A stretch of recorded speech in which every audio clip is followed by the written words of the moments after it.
बहर। बहर की डिक्शनरी मानी है समंदर, और शायरी के लिहाज से आप बहर कहते हैं एक रिदमिक पैटर्न या एक रवानी को जिसके बगैर शेर शेर नहीं होता। चुनांचे मौसीकी की रिवायत शेर व शायरी के साथ चलती है। शेर अच्छा बुरा नहीं होता, या तो होता है या नहीं होता। शेर शेर बनने से पहले एक आवाज़ है, और इस आवाज़ की पैमाइश की पूरी एक मैथमेटिक्स है। बहर का ओरिजिन कहाँ से हुआ, इसके रिगार्डिंग मैंने एक बहुत इंटरेस्टिंग स्टोरी सुनी है। अब इस स्टोरी की सदाकत को बैक ट्रैक तो नहीं किया जा सकता, मगर फिर भी मैं आपको सुनाना ज़रूर चाहूँगी। शायरी अरब से पर्शिया, पर्शिया से हिंदुस्तान आई, तो आपने कभी ये सोचा कि अरब के लोगों ने ये मीटर का इजाद कैसे किया?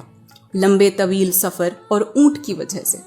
रेगिस्तान में अरब के लोग लंबे लंबे कारवां लेकर ऊँट के साथ चलते थे और खुद को जगाए और बचाए रखने के लिए तुकबंदी करते थे।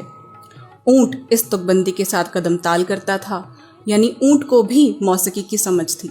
ऊँट के 4 हैवी स्टेप्स को लेकर अरब के लोगों ने एक मीटर इजाद किया, और ये मीटर फिर स्पोकन लैंग्वेज में लॉन्ग और शॉर्ट साउंड ऑल्टरेशंस के बाद आया। इस कायनात का एक सुर है जिसे अगर आप सुनेंगे, समझेंगे और खुद को उसके साथ अलाइन करेंगे तो आपको 1 2 1 2 करने की ज़रूरत नहीं पड़ेगी।